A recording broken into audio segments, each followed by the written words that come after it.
Hello. Hello. My name is Vignesh. I am from Oriental College. I am staying at Chittagam. मेरा पहला सवाल ये है कि अगर जब अल्लाह एक ही है तो फिर मेरे जो बैकग्राउंड है वो सब मुसलमान भाई है, मैं अकेला हिंदू, तो मुझको भी I request the sound people please, मेरी दरखास्त है साउंड वाले से साउंड जरा क्लियर कीजिए. Please see to it that the microphone is clear. I request the sound technicians to see to it that the microphone is clear, including my monitor speakers. भाई साहब आप जरा सवाल दोहरा सकते और आस्ते और जरा जोर से. अगर अल्लाह एक ही है ना तो मुझको भी चाहे तो मुसलमान बना सकते थे, पर क्यों नहीं? अल्लाह अगर एक है तो मुझको भी चाहे मुसलमान बना सकते थे, मैं वो क्यों हिंदू बना? भाई साहब का सवाल है अगर अल्लाह एक है तो मुझको भी मुसलमान बना सकते थे, उसने क्यों नहीं तुम्हें मुसलमान बनाया? भाई साहब का अच्छा सवाल है और इसका जवाब है कि हमारे आखिरी पैगंबर मोहम्मद सल्लल्लाहु अलैहि वसल्लम फरमाते कि हर इंसान, हर बच्चा जब पैदा होता है वो दीनुल फित्र में पैदा होता है. दीनुल फित्र मतलब वो मुसलमान जैसा पैदा होता है. मुस्लिम का मतलब वो इंसान जो अपनी जिंदगी अल्लाह, भगवान, ईश्वर, अपने खालिक के मुताबिक बसर करता है. जो इंसान अपनी जिंदगी अपने खालिक, अपने अल्लाह के कहे हुए अहकामात के मुताबिक बसर करता है उसे कहते हैं अरबी में मुस्लिम. तो हर इंसान जब पैदा होता है, चाहे हिंदू खानदान में पैदा हो या ईसाई खानदान में या यहूदी खानदान में या मुस्लिम खानदान में, कोई भी खानदान में पैदा होता है वो पैदा होता है मुसलमान जैसा. उसके बाद उसके वालिदैन, उसके बड़े, उसके टीचर्स उसे सिखाते हैं. अगर सही चीज सिखाते तो वो सही रास्ते पे रहता है, वरना वो दूसरे रास्ते पे भटक जाता है. हो सकता है कि वो बुत परस्ती करने लगे, वो मूर्ति पूजा करने लगता है, हो सकता है वो आग की पूजा करने लगे. इसीलिए अगर कोई गैर मुस्लिम मुस्लिम बनता है, उर्दू में अक्सर कहते हैं नो मुस्लिम, जो गलत है. अंग्रेजी में कहते हैं convert. Convert means going from one track to the other which is wrong. सही लफ्ज है लौटा हुआ मुस्लिम, क्योंकि हर इंसान पैदा होता है मुस्लिम जैसा, फिर उसके वालिदैन, उसके बड़े के जरिए से वो गलत ट्रैक पे जाता है और जब सही ट्रैक पे आ जाता है वापस, सही लफ्ज है लौटा हुआ मुस्लिम. अंग्रेजी में कहेंगे रिवर्ट. अक्सर हम कहते हैं नौ मुस्लिम, जो इस्लामी तालीमात के मुताबिक गलत है. सही लफ्ज होना चाहिए लौटा हुआ मुस्लिम, रिवर्ट.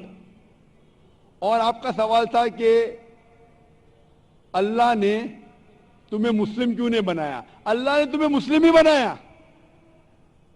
हो सकता है कि बचपन में आपके बड़े, आपके वालिदैन, आपके टीचर आपको सही रास्ता नहीं दिखा सके और आप गलत रास्ते पे गए, लेकिन इसके बावजूद आप अल्लाह को दोषी नहीं ठहरा सकते. आप ये पूछ सकते कि अल्लाह ने क्यों मुझे हिंदू खानदान में पैदा किया?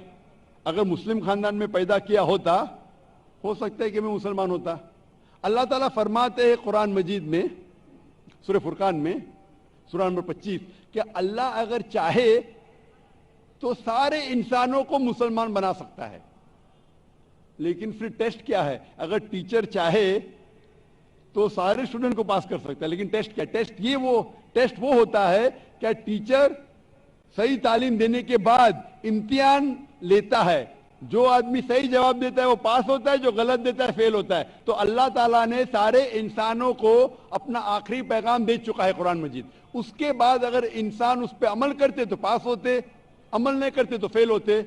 और अगर आप अल्लाह से कंप्लेन करेंगे कि क्यों मुझे हिंदू खानदान में पैदा किया, तो अल्लाह ताला फरमाते हैं कि आप किधर भी पैदा हो, चाहे मुसलमान खानदान में या हिंदू खानदान में, ये कहना कि हर इंसान जो मुस्लिम खानदान में पैदा होता है जन्नत में जाएगा, बिल्कुल गलत है. सिर्फ मुसलमान खानदान में पैदा होने के बाद और मुस्लिम नाम रखने से इंसान जन्नत में नहीं जाता है. जन्नत में जाने के लिए एक अल्लाह में मानने के अलावा, अल्लाह के रसूल में मानने के अलावा उनके अहकामात पे अमल करना चाहिए. हर मुस्लिम अमल तो नहीं करता है, तो हर इंसान जो मुस्लिम खानदान में जाएगा جو مسلم خاندان میں پیدا ہوتا ہے وہ جنت میں نہیں جائے گا. لیکن اللہ تعالیٰ یہ فرماتے ہیں کہ ہر انسان کو سورہ فصلت میں سورہ نمبر 41 آیت نمبر 53 اللہ تعالیٰ فرماتے سنوریم آیاتنا فی الآفاق وفی انفسہم حتی یتبین انہ الحق، کہ بہت جلدی ہم آپ کو اپنی نشانیاں دکھائیں گے. اللہ تعالیٰ فرما رہے انسانوں سے کہ جلد ہم آپ کو ہماری نشانیاں دکھائیں گے ہورائزنز میں، تاکہ آپ پہ واضح ہو جائے کیا حق ہے، کیا اللہ ایک ہے، اللہ کے علاوہ کوئی معبود نہیں. لیکن حق ظاہر ہونے کے بعد ہر انسان اس پہ عمل کرنا ضروری نہیں. وہ سوچنے لگے، وہ انسان سوچ سکتا ہے کہ اگر میں اسلام قبول کروں تو ہو سکتا ہے کہ میرے دوست مجھے چھوڑ دیں گے، ہو سکتا ہے کہ میرے والدین مجھے جائیداد سے دخل کر دیں گے، ہو سکتا ہے کہ مجھے میرے تجارت میں نقصان ہو. تو یہ سب چیزیں انسان کو بہت بار بھٹکاتی ہے اور حق قبول کرنے سے روکتی ہے. لیکن آخرت کے دن کے اوپر آپ یہ اللہ سے کمپلین نہیں کر سکیں گے کہ مجھے کسی نے بھی اسلام کے بارے میں نہیں کہا. اسی لیے قرآن مجید میں لکھا گیا ہے سورہ انعام میں سورہ نمبر 6 آیت نمبر 158 کہ اس دن، آخرت کے دن، اگر آپ کہیں گے کہ میرے والدین بت پرست تھے، مورتی پوجا کرتے تھے، اسی لیے میں کر رہا ہوں، تو اللہ تعالیٰ فرمائے گا یہ بہانہ نہیں چلے گا، کیونکہ اللہ تعالیٰ خود ہر انسان کے دل میں واضح کر دیتا ہے حق کیا ہے، اور واضح کرنے کے بعد آپ کے پاس کوئی شکایت کا موقع نہیں رہے گا.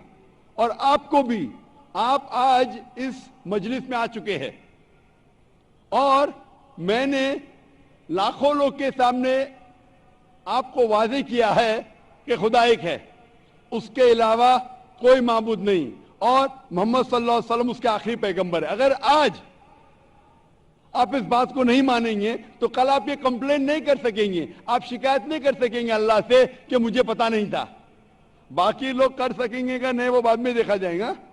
آپ تو اللہ تو واضح کر دیا کس کے ذریعے پتا نہیں، لیکن آج میرے ذریعے تو کر رہا ہے آپ کو، اور اتنے لاکھوں لوگ شہادہ دے رہے اور کروڑوں لوگ ٹیلی ویژن پہ دیکھ رہے آپ کو. تو ابھی آپ کے پاس کوئی بہانہ نہیں، کوئی شکایت نہیں یہ کہنے کے لیے کہ میں مسلمان خاندان میں پیدا نہیں ہوا، اس لیے میں نے اس دھرم کو ایکسپٹ نہیں کیا. میں آپ سے پوچھنا چاہتا ہوں بھائی صاحب، آپ مانتے ہیں کہ خدا ایک ہے؟ وہ تو ہے. آپ مانتے ہیں خدا ایک ہے؟ ہاں. آپ مانتے ہیں کہ بت پرستی غلط ہے؟ پر کون سا خدا ہے وہ پتا نہیں. نہیں، مورتی پوجا صحیح ہے کہ غلط ہے آپ کے حساب سے؟ اب جب میں ہندو دھرم میں پیدا ہوا تو پھر میرے حساب سے صحیح ہو سکتا.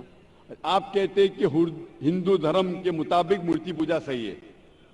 میں آپ کو آپ کے ہندو دھرم کی کتابوں کا حوالہ دیتا ہوں، مذہبی کتابوں کا. اگر آپ پڑھیں گے چھندوگیہ اپنشد چیپٹر نمبر 6 ادھیے نمبر 2 منترا نمبر 1، ایکم ایودتیم، ایشور خدا بھگوان ایک ہے، دوسرا نہیں ہے. لکھا ہے سویتا سوتر اپنشد میں ادھیے نمبر 6 شلوک نمبر 9 میں، ناچسیہ کسج جنیتا نہ کدیپا، اس ایشور کے کوئی والدین نہیں، اس ایشور کا کوئی رب نہیں. مطلب ایشور کا، بھگوان کا کوئی والد نہیں، کوئی والدہ نہیں، اس کے اوپر کوئی نہیں.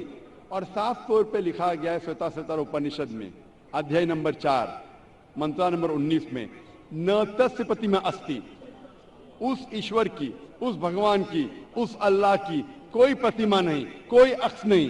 عکس، پرتیما جو سنسکرت لفظ ہے اس کے معنی ہے عکس.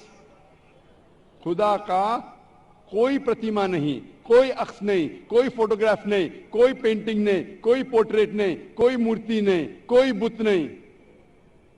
اور یہ پیغام دہرایا گیا ہے یجروید میں ادھیے نمبر 32 منترا نمبر 3 میں، جس میں لکھا ہے نا تسیہ پرتیما استی، उस ईश्वर, उस भगवान, उस अल्लाह की कोई प्रतिमा नहीं, कोई अक्स नहीं, कोई पिक्चर नहीं, कोई पेंटिंग नहीं, कोई पोर्ट्रेट नहीं, कोई बुत नहीं, कोई मूर्ति नहीं। साफ तौर पे आपके मजहबी किताब में लिखा है कि मूर्ति पूजा गलत है, और हिंदुइज्म का ब्रह्मा सूत्र है, एकम ब्रह्म देवता नास्ते नैना नास्ते किंचन, भगवान एक ही है, दूसरा नहीं है, नहीं है, नहीं है, जरा भी नहीं है। अभी मैं आपसे पूछता हूं भाई साहब, जब आपके मजहबी किताब में साफ तौर से लिखा हुआ है कि मूर्ति पूजा गलत है, तो फिर भी आप मानते हैं कि मूर्ति पूजा सही है? नहीं, नहीं। आप मानते हैं कि मूर्ति पूजा सही है, गलत है? फिर गलत है। आप मानते हैं कि खुदा एक है? हाँ। आप मानते हैं कि मूर्ति पूजा गलत है? हाँ। आप मानते हैं कि इस खुदा, इस ईश्वर, इस अल्लाह के आखिरी पैगंबर मोहम्मद सल्लल्लाहु अलैहि वसल्लम है? सर बट और एक क्वेश्चन है। सॉरी, बट एक क्वेश्चन है, मैं एक पूछ सवाल है सर। आपका एक सवाल है? हाँ। ठीक है, पूछ सकते हैं आप। अगर मैं मुसलमान बन गया और ऐसा ही तो इंसान को भूत ही भड़काता ना। जिस अगर हाँ, आप मुसलमान तो बन गए तो इंसान को तो भूत ही भड़काता ना। आपकी आवाज जरा साफ नहीं आ रही। शैतान ही भड़काता ना इंसान को। आप अगर मुसलमान बन गए तो वो नहीं, इंसान को तो शैतान ही भड़काता ना। इंसान को शैतान भड़काता है? हाँ। तो अगर मैं मुसलमान बन गया और गलत काम किया तो मेरे वास्ते मुसलमान का नाम खराब हुआ, तो अल्लाह क्या मुझको माफ करेंगे? भाई साहब का सवाल जो समझ में आ रहा है मुझे, मैं दरखास्त करूंगा ऑडियो टेक्नीशियन से, अगर मैं मॉनिटर स्पीकर को साफ कर सके। थोड़ा प्रॉब्लम भी रहेगा, ऑडियंस को साफ सुनने में आ रहा है, मुझे सुनने में नहीं आ रहा है क्योंकि मेन स्पीकर आपके तरफ है। तो मैं रिक्वेस्ट करूंगा ऑडियो टेक्नीशियन से कि अगर जो मॉनिटर स्पीकर उसे साफ करे। भाई साहब का सवाल है, क्या इंसान को अक्सर शैतान भड़काता है? अगर मैं मुसलमान बन गया और शैतान मुझे भड़काया और मैं गलत काम किया, तो क्या अल्लाह ताला मुझे माफ करेगा? भाई साहब का अच्छा सवाल है कि अगर वो इस्लाम कबूल किया और शैतान ने भड़काया, उसने गलत काम किया, तो क्या अल्लाह माफ करेगा? दो चीजें हैं। एक इंसान है जो इस्लाम कबूल ही नहीं करता है। जो इंसान इस्लाम कबूल ही नहीं करता है, नहीं मानता है कि खुदा एक है, बुत परस्ती करता है, अल्लाह के आखिरी पैगंबर मोहम्मद सल्लल्लाहु अलैहि वसल्लम नहीं मानता है, उसके लिए 100% वो जन्नत में नहीं जा सकता है। 100%, क्योंकि वो ईश्वर के अलावा दूसरे किसकी इबादत करता है। दूसरी तरफ एक इंसान है जो मानता है कि एक अल्लाह है, मानता है कि मूर्ति पूजा गलत है, मानता है कि मोहम्मद सल्लल्लाहु अलैहि वसल्लम आखिरी पैगंबर है, और गलत काम करता है। हो सकता है कि झूठ बोलता है, हो सकता है कि वो चोरी करा, हो सकता है वो शराब पी रहा है, ये गलत है, हराम है। लेकिन फिर भी अगर वो बुत परस्ती नहीं करता है, अल्लाह ताला फरमाते सूरह निसा में सूरह नंबर 4 आयत नंबर 48 में, और सूरह निसा सूरह नंबर 4 आयत नंबर 116 में कि अल्लाह अगर चाहे तो आपके कोई भी गुनाह को माफ कर सकता है, लेकिन शिर्क को कभी नहीं माफ करेंगे। तो शिर्क के अलावा, बुत परस्ती के अलावा, मूर्ति पूजा के अलावा अगर आप दूसरे गुनाह करेंगे तो अल्लाह ताला माफ कर सकता है। आपके फिर भी चांसेस है कि आप जन्नत में जा सकते हैं। लेकिन अगर बुत परस्ती करते हुए आप मरेंगे तो आपको जन्नत में जाने के कोई भी चांस नहीं है। इसीलिए अल्लाह ताला फरमाते हैं कि जब मेरे बंदे सारे दिन गुनाह करते हैं, गलत काम करते हैं, लेकिन जब रात को तौबा करते हैं तो मैं उन्हें माफ कर लेता हूं। मेरे बंदे अगर रात को गुनाह करते हैं और दिन में तौबा करते हैं तो मैं उन्हें माफ कर लेता हूं, क्योंकि अल्लाह सुब्हाना व तआला रहमान और रहीम है। वो रहमत वाला है और करम करने वाला है। आप अगर गलतियां करेंगे, अगर शैतान भड़काएगा तो पढ़ो औज़ बिल्लाहि मिनश शैतानिर रजीम। जब आपको पता चलेगा आपने गलती की, अल्लाह से तौबा करो, दुआ करो कि फिर से वो चीज नहीं करेंगे, और अच्छी नीयत से फिर से अल्लाह की तरफ पलटते, अल्लाह ताला माफ करेगा। फिर से आप गुनाह करेंगे, फिर से माफी मांगो। अल्लाह रहमान और रहीम है, जब भी माफी मांगो سچے دل سے مانگو, انشاءاللہ اللہ آپ کو معاف کریں گا. اور اگر آپ بت پرستی سے دور ہے, یہ سب سے بڑا گناہ ہے, تو آپ کے ہائی چانسز ہے کہ آپ جنت میں جائیں گے. تو ابھی میں آپ سے پوچھنا چاہتا ہوں. ہاں سر, ایک سیکنڈ سر, کیا قرآن میں لکھا ہے نا شراب حرام ہے؟ جی ہاں, تو جب سگریٹ بھی حرام ہوگا؟ سگریٹ بھی پینا حرام ہے, قرآن میں نہیں لکھا ہے لیکن حرام ہے. اچھا, یہی پوچھنا چاہتا, کیونکہ ہمارے یہاں جو ہے سیکٹر مسجد میں جماعتی آتے وہ بھی سگریٹ پی لیتے. شراب پینا تو صاف طور پہ کہا گیا ہے قرآن مجید میں سورہ مائدہ سورہ 5 آیت نمبر 90 میں کہ حرام ہے. لیکن سگریٹ پینا قرآن مجید میں اس کا ذکر آتا ہے سورہ بقرہ میں سورہ نمبر 2 آیت نمبر 195 کہ اپنے ہاتھ سے اپنا خود قتل مت کرو, یعنی سوسائڈ مت کرو. آج کی سائنس کہتی ہے کہ ٹبیکو کے وجہ سے, سگریٹ پینے کے وجہ سے ہر سال ورلڈ ہیلتھ آرگنائزیشن کہتی ہے ہر سال 40 لاکھ لوگ مرتے ہیں صرف سگریٹ پینے کی وجہ سے. دنیا میں دوسرے نمبر پہ آتا ہے شراب کے بعد, جو سب سے زیادہ موت ہوتی ہے کوئی چیز پینے یا کھانے کی وجہ سے, وہ ہے سگریٹ. تو کیونکہ پہلے لوگ کو پتا نہیں تھے کہ سگریٹ از سلو پوائزننگ, تو کئی علماء کہتے تھے مکروہ ہے. آج 400 سے زیادہ فتوے ہیں سعودی میں, ایجپٹ میں, جو کہا گیا ہے کہ سگریٹ پینا حرام ہے.